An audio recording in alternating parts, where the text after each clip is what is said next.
But I'm more of a fan when it comes to VI artists. Volume 1, it was a classic. Volume 2, they kept it golden. Volume 3, it's all about the vibes. This is The Hustle with Blind and Famous. Question and Q the Master. Yo, What's up? What's good, Good. How you been? How you been? Good. Yeah. So how's everything going? Pretty Well, good, man. It's a good time. I just came back from LA.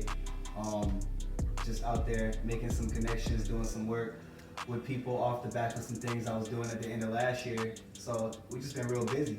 Facts. I want to start by saying congratulations. This your third mixtape. Y'all kept going from volume 1 to 2 and now 3. Thank you. Yeah, man. More to come, man. We just keep making moves because it's something we love doing.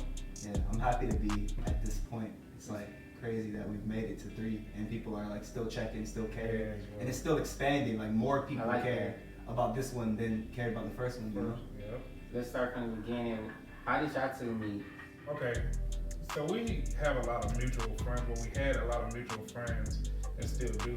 So I went to school with this guy named Derek Tuff. He used to tell me about Malik. He was just like, man, we go to CVI together. He rap, you rap. You know what I'm saying? He fire, whatever. So Look, this nigga don't even call me question. He know me so well. yeah, I'm like, That's my brother. so he introduced us, and he freestyled. I freestyled a little bit. Like I didn't even freestyle for like 10 seconds maybe, but I was just like, man, I respect you. You know what I'm saying? Ever since that day, like we knew each other and we became cool. So y'all had like a little rapping group? We did, just made yeah. music together back Yeah. then, like just like would feature each other on each other's songs. That was like when I was first getting into recording myself. So I used to like record vocals on the internal microphone and shit on the laptop. There would be like I had a roommate at the time in the blind in the dorm, and like we'd be trying to record. He'd be over there like knocked out snoring. Q would be fucking with him, trying to wake him up and Yes, shit. bro. I'm like, man, wake up, we trying to record. Y'all still remember some of them raps? Man. Yeah. We had one that was like, rearrange it. You remember how that shit go? It was like, if you want beef, you know we could bring it. Oh, yeah. Some will Okay. come and rearrange Yeah, it. So in school, like did y'all have like talent shows? Like was y'all one of the people where everybody knew y'all? Everybody knew us at the school Mhm. because it was a small school and everybody knew everybody. Close knit circle. But we was kind of like, people did look up to us and they did, like to hang around us and stuff like that. So I guess you could say so, yeah. Yeah, I've been doing music my entire life, and I've always been a person that I'm just so passionate about what I do that if people have a liking for it, they tend to sort of like be curious about it and come chill around. And that's unique because y'all like Blind and Famous is different. Like there's no other group like it. Like I've been going strong. Definitely not. Yeah, bro. Who started the group? Q and I became brothers, and we were making music. Like people tried to put us in a rap group together because we made this sound, and they were just like, y'all sound so unique every time you do a song together. So I paid attention to that, and then another artist that's a friend of ours named Migo Traffic, he made a song and just like he said BNF, Blind and Famous, like in his ad libs, and I was like, bruh, like we need to turn that into songs. Yes. We need to do something with that. Like that's a crazy phrase. It's crazy. I speak a lot now about manifestation, which is like, imagining something in your mind and speaking it into existence, and that's exactly what happened with BNF. BNF was, in fact, like even when we made BNF 1, it was really just like me and Q and Traffic, and then a couple of other people who fucked with us. They saw the movement, they saw what we were doing, but it wasn't nothing. We had no Twitter, we had no people behind us. It wasn't a brand. It was just 3 letters that sounded cool, and people started fucking with the mixtape. And then by volume 2, we had met like TK and Mac, and like it really started to turn into a collective. True. Yeah. And see, to go back a little bit, I met those guys before he did actually. Mhm. I didn't meet TK before Question It, but Matt, I knew him for like since like 2017. J Mouse. Yeah, and J Mouse. I used to make music and just record with Adobe Audition, man. Right. old vibes. Yeah. And you know, Matt, he used to like my music even then. Like he loved it because I used to always tell them about Question. We was like, yeah, man. And they heard songs that we had recorded together because, like we said, we've been working together for years. So then we all pulled together and just combined it, and here we are today. So y'all throwing out a lot of names. I'm hearing TK, Mac, Traffic. Yeah. I know TK's part of the team. Is Traffic a part of the team still? Yeah, Traffic been doing his own thing. Traffic took it upon himself to start doing a lot of promotion and DJing and really just making a name for himself in the city. But to be honest, like Traffic never was like a crazy member. He always showed us love and DJ for us. But when it came down to like collab shit, he kind of had his own way. We had ours, and we always respected each other. So who all on the team? There is 8 of us right now. Yeah, I think it's 8 of us. Or 9. It's So it's me, the Master, TK, Mac, Blind Misfit, J Mouse, GF. It might just be 7 now. and label. And Label, fuck. It is 8, it's 8. My brother would kill me Right. if I did. Shout him out. Everybody in the team is like an artist individually, but then everybody else has something else that they do. So, you know, I put out music, but then I also engineer and I produce and just like whatever else I can try to get my hands in. And then Q also engineers along with his music. TK produces and engineers. So does Matt. They both also have their own music. J Mouse. To be honest with y'all, everybody in the game engineers. Not everybody do music, but everybody either engineers and produces. Like Yeah, we all have a really like the ear is there. We all pay very close attention to the quality of the sound. Everybody in the gang is like the ears are there, the quality is there.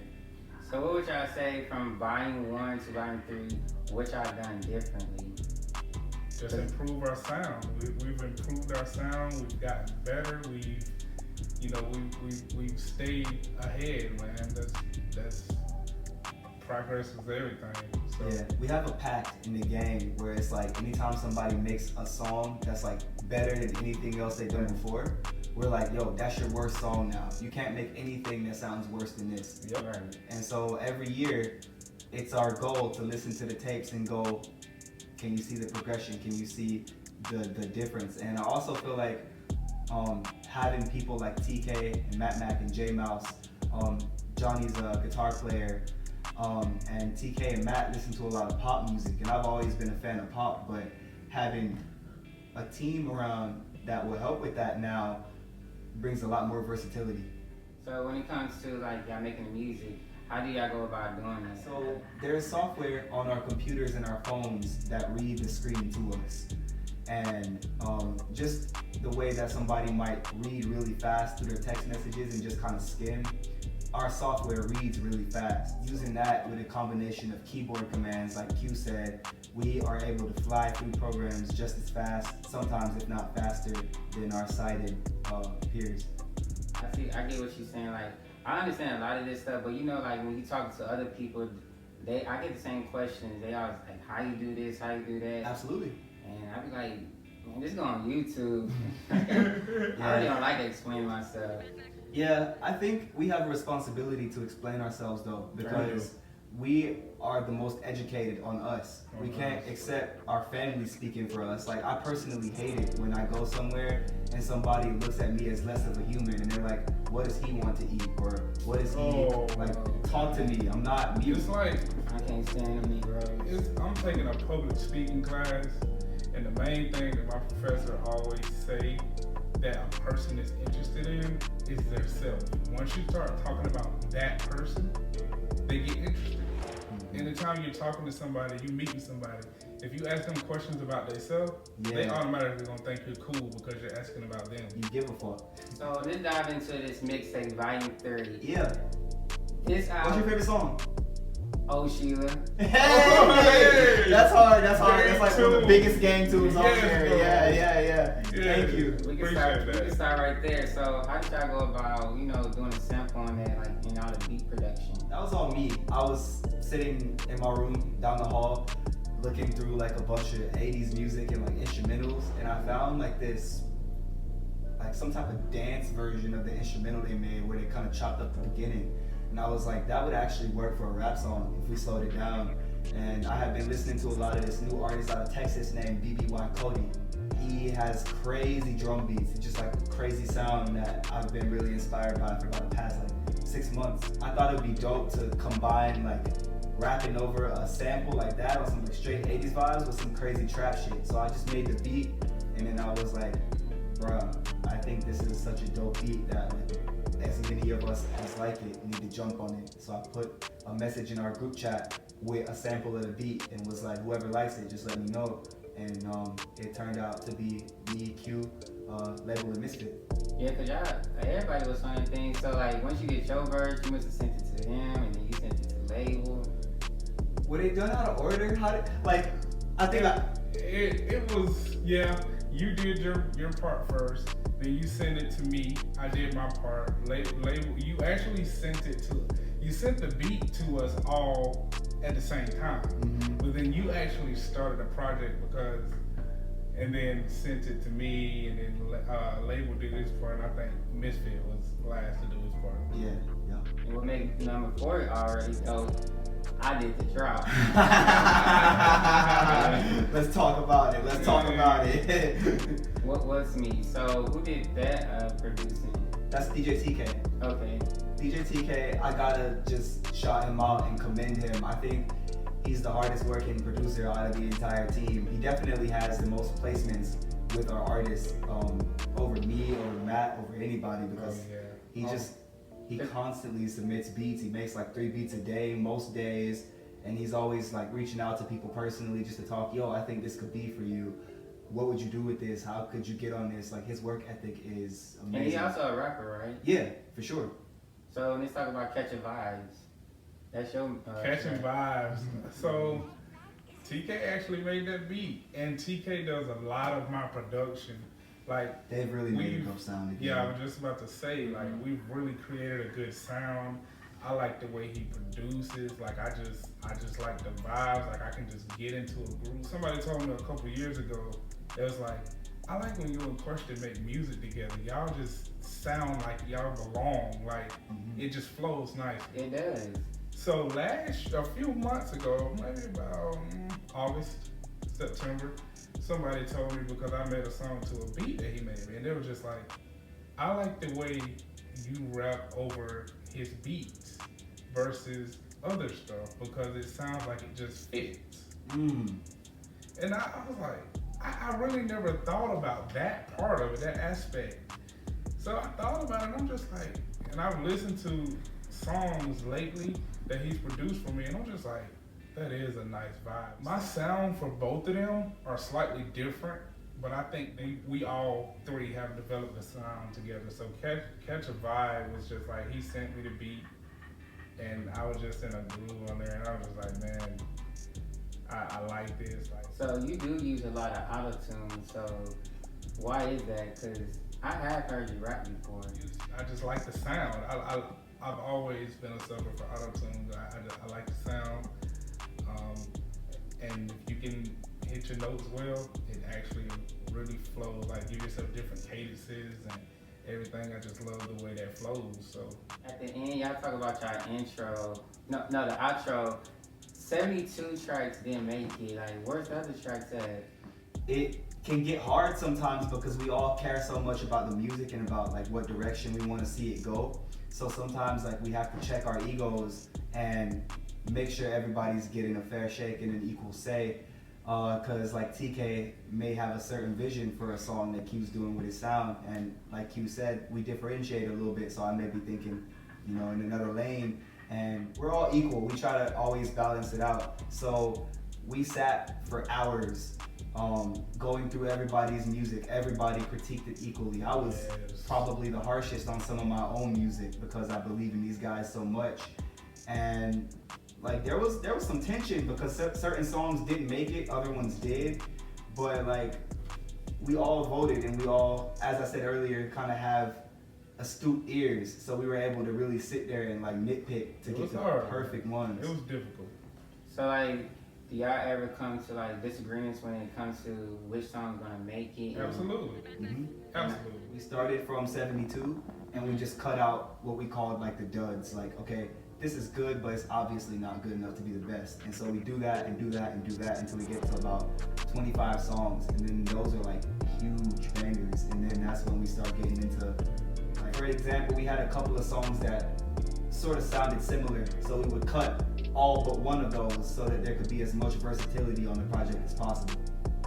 What direction do y'all see BMF going? I see us making Up. making big moves, bro. That's the direction. Up. There's no other way but up, bro. We in this. We here. Have y'all got some booking so far? That comes a little later. I feel like you don't really start getting a lot of bookings and a lot of like, people aren't gonna start checking for you locally until you've made a huge splash locally. So a lot of our fan base and a lot of our support, because of the setup of our collective, comes from the internet. It comes from the blind community. We're all from different states. We all share things in our community, and we have a lot of mutual friends. So then they share things, and it spreads that way. I've been fortunate to perform at South by Southwest a couple of times. Blind Misfit was there with me last year. What was that experience like when you was at South by Southwest? The first time, it was like just real new. I kind of just went through the motions. But last year, it was amazing because I was able to kind of live through Misfit, and a lot of people knew me already, and I was just so caught up on like making sure I did each step right. Okay, did I get here? Do I know my words? Do I know this? Do I know that? But Misfit was able to kind of help me step back and be like, wow, all these people here appreciate your music. They come to you, they talk to you, they want to take pictures with you. Like, he helped me to like refine my appreciation for some of the smaller moments. So it was a real dope experience. And also, I remember you told me you met Ebro. He was in New York. Mm-hmm. So what was that like? So it was dope. I didn't really get to have much of a conversation with him. Like, did I even get a picture? Yeah, I don't even know. See, so like, it's kind of like time passes and things change perspective. But he's a dope person overall, and I definitely appreciated being in a room with him and just soaking up game from the panel he was on. So do y'all got some music y'all working on right now? Actually, recording the song. Yeah, we just finished the song. We didn't mix it yet, but yeah, he came over. We chopped it up for a while, like brothers do, and then got right to it, like brothers do. I always wanted to know, like, why are there not no VI rappers on the air? It's such a commonality that like a lot of people think every blind person they meet is musically talented, because there's so many of us who are.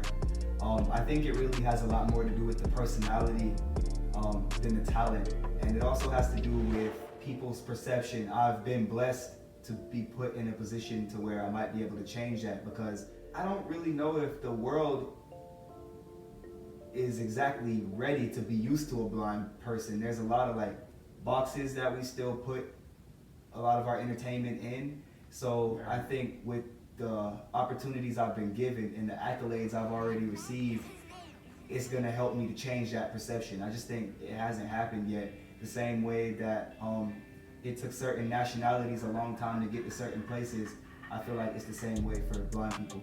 I just think like maybe blind people, they just gotta basically like do what y'all do, just put yourself in the forefront. That's the other half of it. That's the other thing that plays into it. It's the confidence. So earlier you said you was in LA. What was you doing out there? I went to the NAMM conference, which is the biggest music industry conference for music vendors. So like every keyboard company is there, every software company is there, companies that make saxophone cases, DJ equipment, and then everybody who uses this equipment. So artists, band members, people who are demoing it, teachers. So it was really just like a chance for me to learn a lot about what's coming out and to meet a lot of new people and set up some relationships for later in the year. I also did like a lot of studio sessions there, so it was like half conference, half work. Did you link up with Mike Keys? I did. I actually went to support them. The first day I was there, they were speaking on a panel at NAMM, so I went and showed them love, and they greeted me with open arms like I was an old friend. It was like really crazy to me actually to see how much they gave a fuck about me being there. VI got a lot of support in the blind community. Yes. We do. And we set a lot of examples for a lot of other blind people too. Like it's crazy the amount of people that look up to us and actually care about what we do, what we drop. Like they come to us and ask us advice about this, that, and the third, or ask us to record something for them to use in their projects. I'm so appreciative of the support that BNF has gotten over the past 2 years, because 2 or 3 years ago I did a song, and like one of the biggest lines in there that was most impactful is like, music is my life and only 50 people hearing my rhymes. Right. And now I know it's way more than fucking 50, because like I done talked to 50 people in the past month about what I'm doing. So it's just a complete contrast to where I was at, and I've waited for it my entire life. Not on no arrogant shit, but it's still like, finally, thank you. Like, this is how it was supposed to be, and this is the tool I've needed, so now we can only go up. Like, I can only prove y'all right. Like, the fact that you get behind me is only gonna put a battery in my back to go even more crazy. The hustle, before we got out of here, everybody leave it off on some freestyles. I'm gonna start it. I make a beat on the table, I'm going right in. They mad at the cake on fin, get a biz. I'm stacking up money, I'm trying to go spend. I'm trying to get shit and I gotta bring it in. I'm going for the paper, I'm going for the bag. A couple of haters, they big getting mad. I don't got no time, don't care if they sad. Waking and baking, I'm taking the dab. Me and the master, we right at the top. It ain't no talking, we don't fuck with cops. I don't got time and I don't fuck with ops. Still in the hood, I'm still on the block. Yes, I'm a G, but I still be a nerd. I got some brothers that still moving birds. I got some brothers that still up in college. I gotta put my phone do not disturb. Lewis. Yeah. Okay. Someone just sitting here chilling, I'm catching a vibe. Got success right beside me, yeah, he's spending his time. We chilling, yeah, we be coolin', you know how we do it, we cannot deny. Blind and famous, yeah, those are my guys. Yeah, we be chilling, we coolin', like people be talking, but You see the type of vibes we on the hustle. Yeah. we vibing, we chill.